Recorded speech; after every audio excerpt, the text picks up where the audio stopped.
my screen with you here, we're going to talk about feet, and then it's going to be kind of weird because you're going to go to clinic. But let's review a little bit. I want to make some really quick points about feet. I am taping this, and then we'll release your homework that I released, but it disappeared right away because it was really from yesterday. I'm going to try to take 30 minutes here and make sure you have time to do your homework. So let me share my slide presentation over here. If you have any questions, please interrupt, all that good stuff. Hang in there with me. All right. Okay.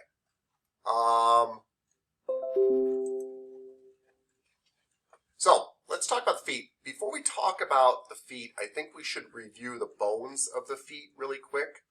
They're not that complicated, but I think it's really important we know what we're talking about, because if you don't know the bones of the feet, you obviously can't talk about what attaches to them, correct? So what I want us to all realize is just how a foot is made up. It's made up kind of like a hand. It really, really is. And the tibia here, rests directly on a bone here called your talus. And the tibia, the full weight of the tibia rests on the talus. You'll notice the fibula here is actually on the side. It actually kind of stabilizes this joint here, this talocrural joint.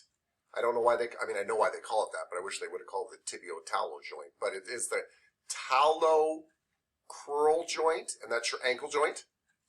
Anyway, your tibia sits on your talus. Your talus sits on your calcaneus, which is huge. Your calcaneus is your heel bone, right? Then you have 5 tarsals.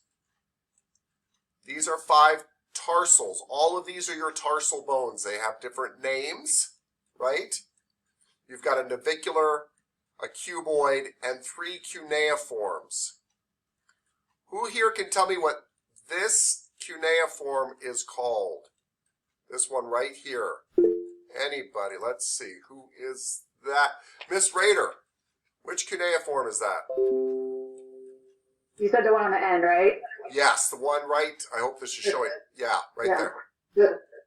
The medial cuneiform. Yes, and what is this one right here called? The middle. Yes, and what's this one called? The lateral. Yes. So everybody, that's a really big point, right?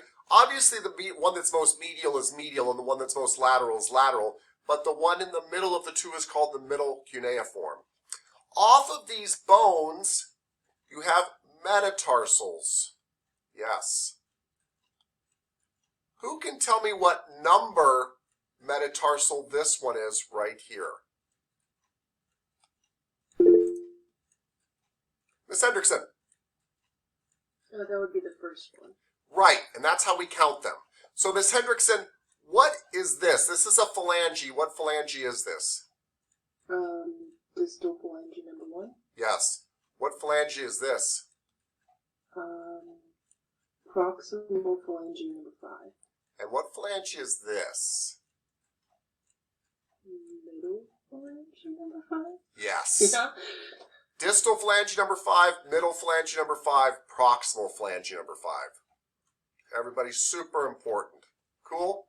Miss Dimitrik, can you see my screen? I hope. Maybe. Good. What phalange is this right here? That is the distal number 2. Distal number 2. Thank you. Miss Abelos, what phalange is this right here?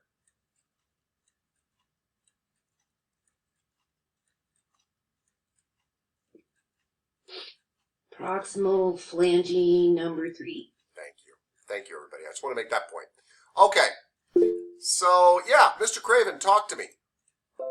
So since you have 2 feet, like how do you know which one you're talking about? Yeah, you're absolutely right, sir. So if we didn't know we were referring to this foot, you'd actually have to say proximal phalange number 3 on the right foot. You follow me? Fun. Yeah. And by the way, you not only have 2 feet, you've got 2 hands, and your phalanges and your fingers are your phalanges. So you can't, if you say proximal phalange number 2, I don't really know which foot or which hand you're talking about. So there's actually 4 choices. So you have to tell me if you're talking about feet or hands and which foot or hand you're talking about. But usually we're already in that area, and so that distinction doesn't have to be made, if that makes sense. But yes, that's a very good question. Okay, everybody. So that's your feet bones. Let's look at your feet themselves. Today we're going to be talking about just a couple of muscles of the feet. We're not really going to get into them, but what I want to really talk to you about is what you already know. You guys now know about flexions, extensions, abductions, and adductions. What are my fingers doing right here?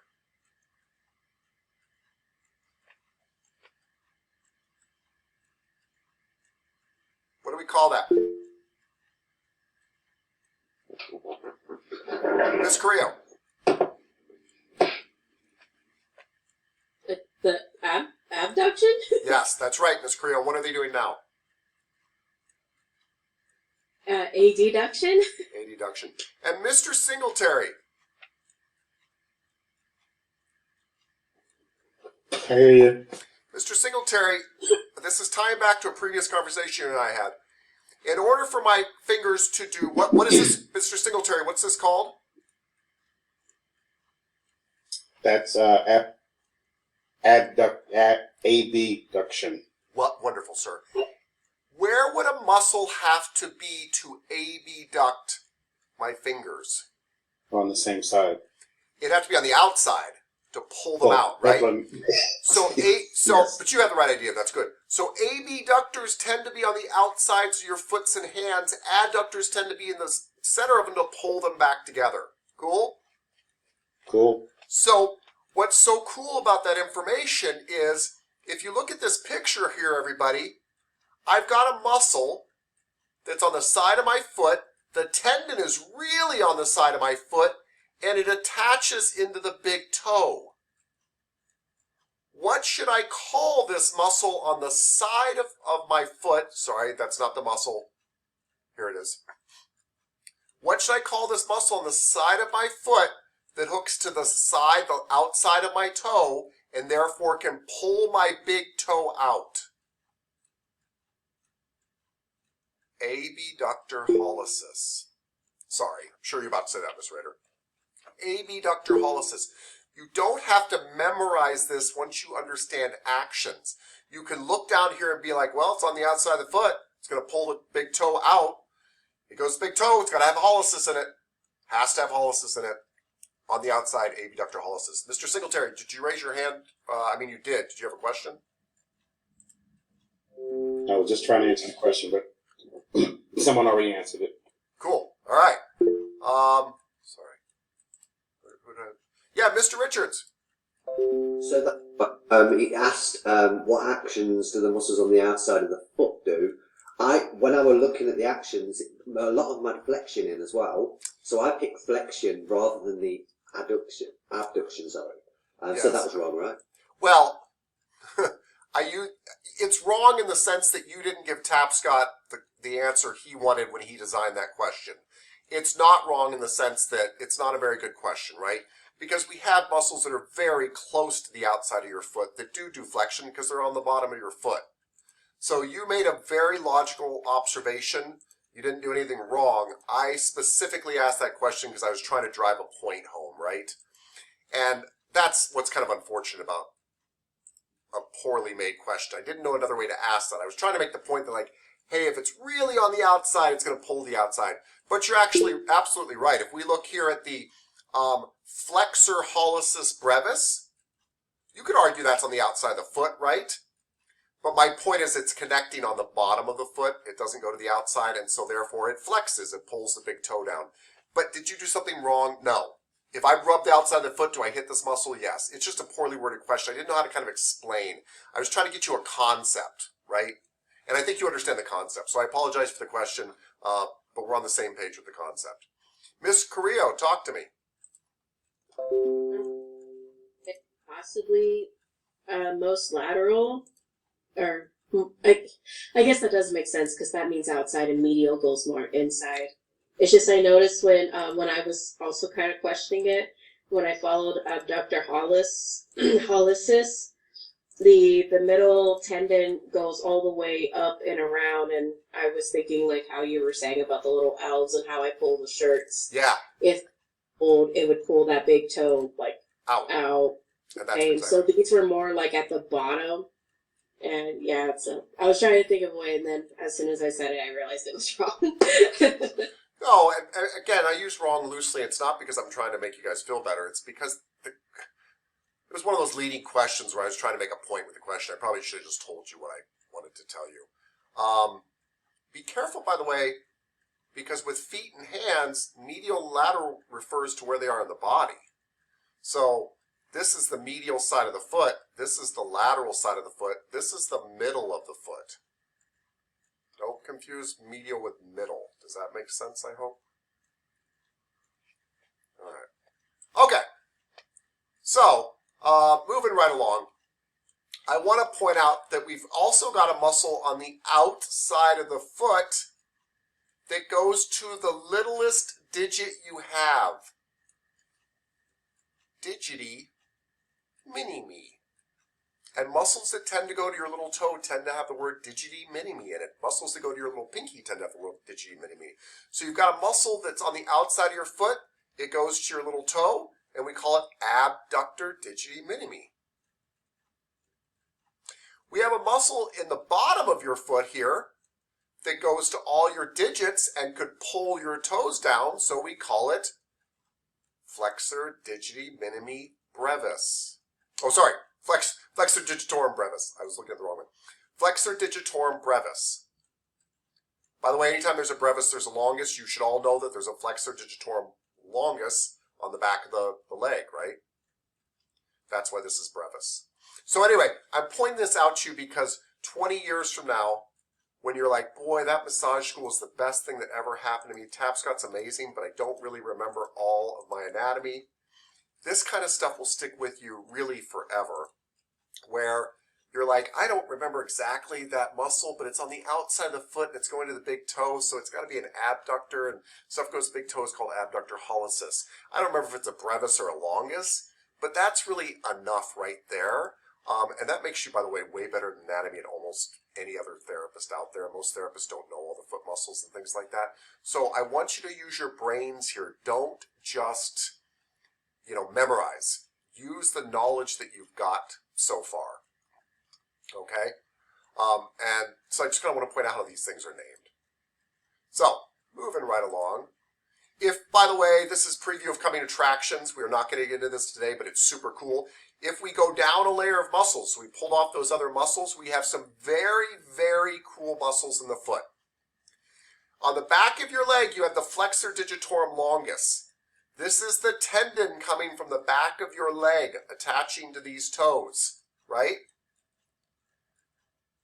Attached to this tendon, this is very unusual. There is a four-sided muscle in the plantar region of your foot.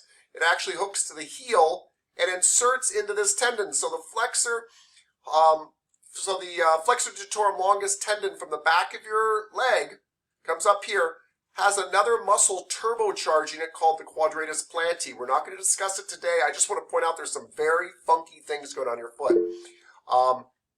Yes, who was that? Mr. Singletary, yes, sir. How many muscles are in the foot alone? I don't know. I mean, it just so is just one on top of another on top of another, wrapped around another one, wrapped around another, and touch it. Wow, There's a lot. it's amazing. If you think about what your feet and hands do, our feet aren't so articulate because we stuck them in shoes when we were kids and we left them in shoes. But if you look at little babies, they use their feet very much like we use our hands. And feet and hands are very articulate. I mean, I can abduct my hands, I can bend one finger down, I can bend them all down, I can move my thumb around in circles, and all of that requires an awful lot of muscles to be that articulate.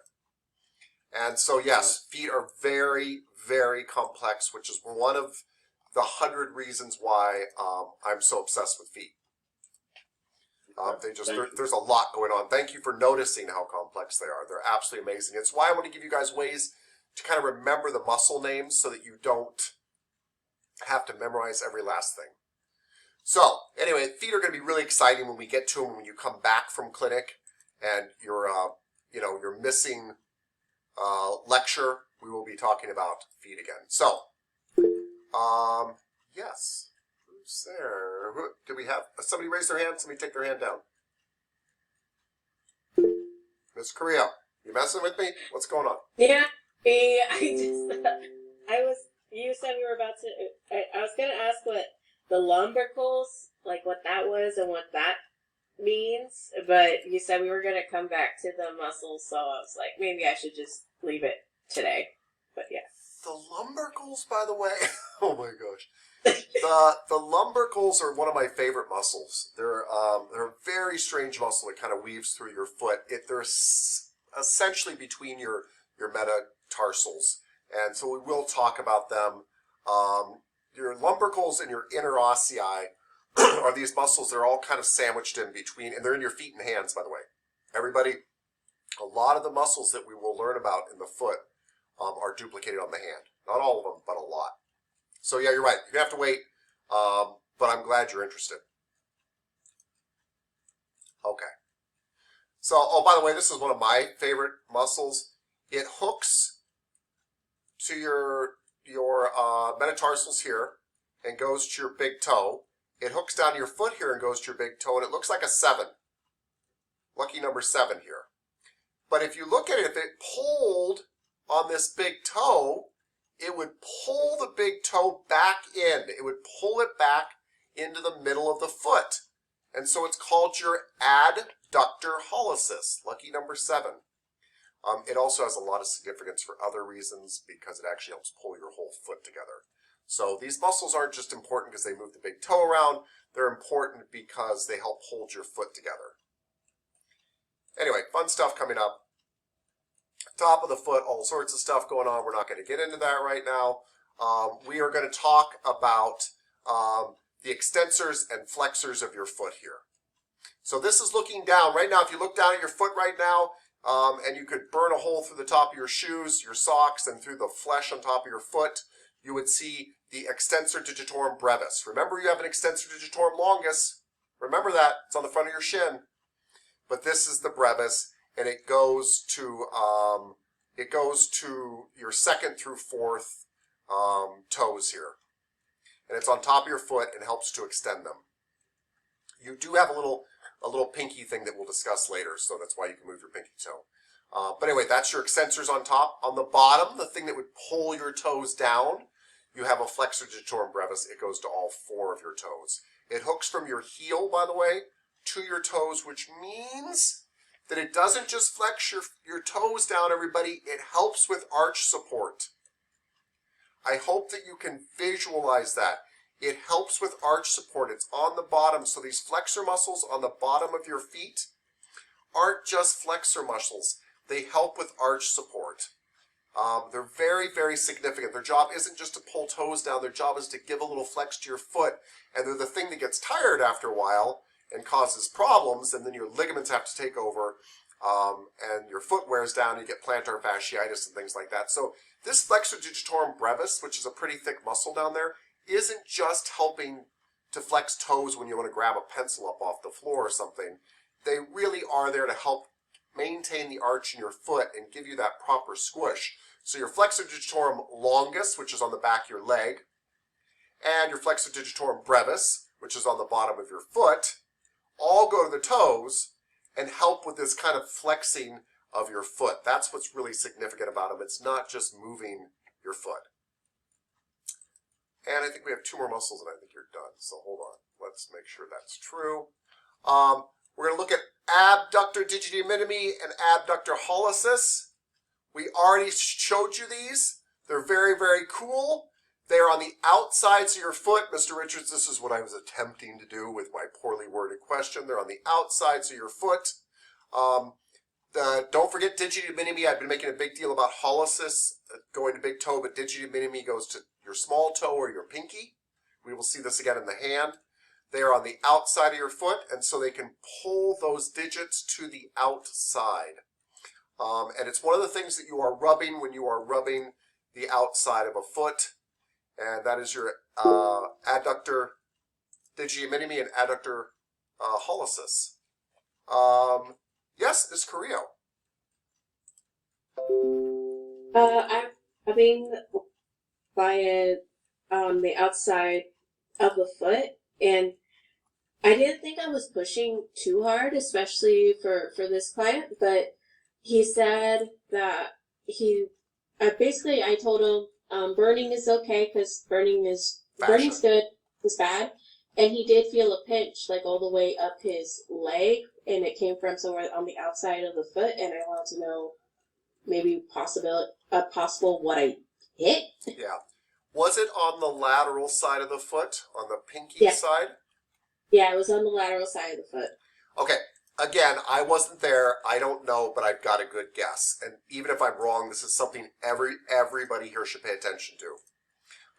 Let me see if I can get my cursor over there. So, can you see this abductor digii minimi, right? Yeah. Do you see this little bump poking out right here? Yeah. That is a tubercle, an important tubercle on your 5th metatarsal. And when you run up the side of the foot, you'll hit it.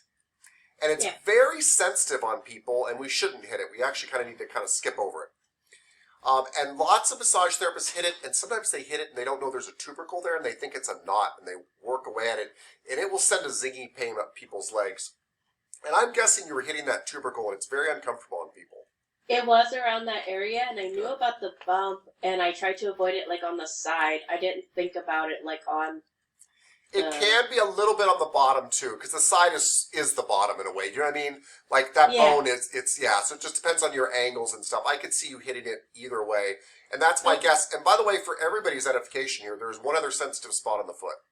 I mean, I realize the whole foot can be sensitive, but I'm in a spot that really annoys people. Right here is where your sesamoid bones are. Your sesamoid bones are right here, and a lot of people will rub up the foot, which I really want you to, but they bang into these two guys here, and they're very sensitive because there are two little joints in there, and they hurt on people. And so avoid rubbing right here, right below the base of the ball of the foot. There's a ball here.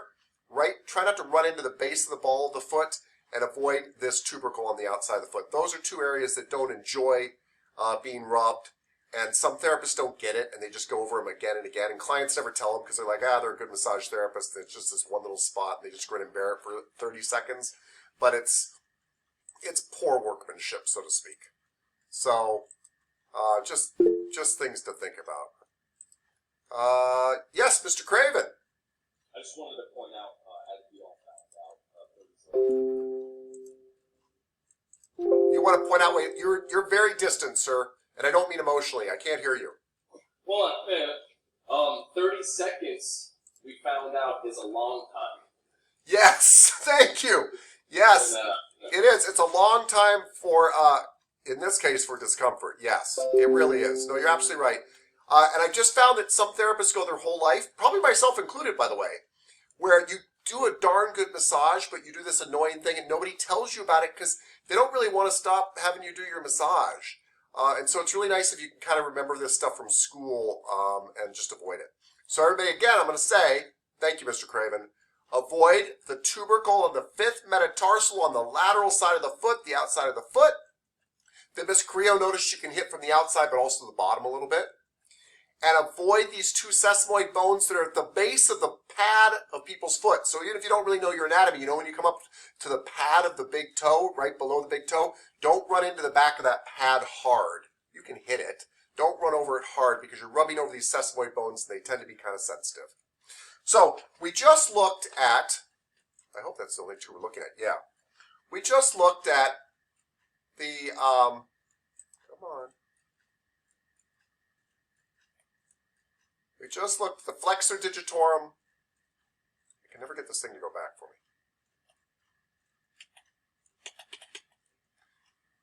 We just looked at the extensor digitorum brevis and the flexor digitorum brevis. Extensors are on top. They extend your toes up. Now it wants to go.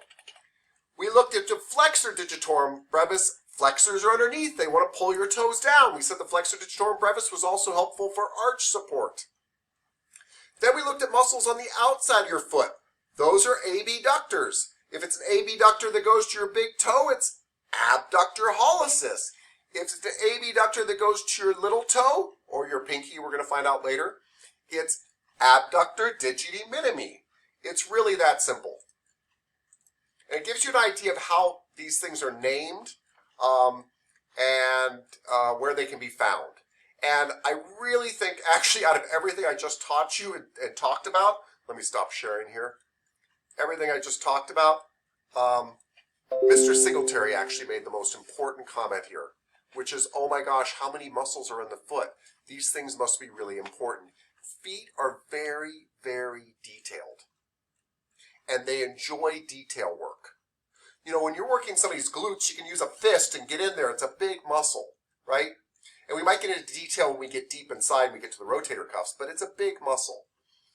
Feet are very intricate, and they have all those muscles, and if you're really good at foot massage, and by the way, clients that love foot massage, love foot massage. I mean, love it.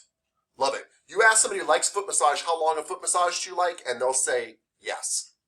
Never stop. 4 hours. If there's anybody here who likes foot massage, I guarantee that's your response. If you like it. You're like 4 hours. If I ask my girlfriend, how long would you like me to rub your feet? She goes, until your hands bleed. So, but you want to get every single little muscle. It makes you a very good therapist, and you want to wiggle the feet around, and you want to try to feel. You can actually pinch. This is one of the few places I pinch is feet and hands because it feels good. I will grab, right now I'm grabbing my abductor digiti minimi on my hand and pinching on both sides and starting to trace it up to my pinky. Try it. It feels really good. Get it on the outside here. Get both little things and start to wiggle up that pinky pad. Yeah. It's called your hypothenar eminence, by the way, but anyway. But you can do this to feet too. You can trace around them and get every little thing. And those suckers are tired, you know? They've been carrying your body around all day long and this tiny little foot, it's this big, and you're jumping around and you're wearing heels and you're doing crazy stuff. And you know, you weigh 100 to 200 pounds and they're exhausted and they are literally the foundation of your body. So with that said, I promised to give time for homework.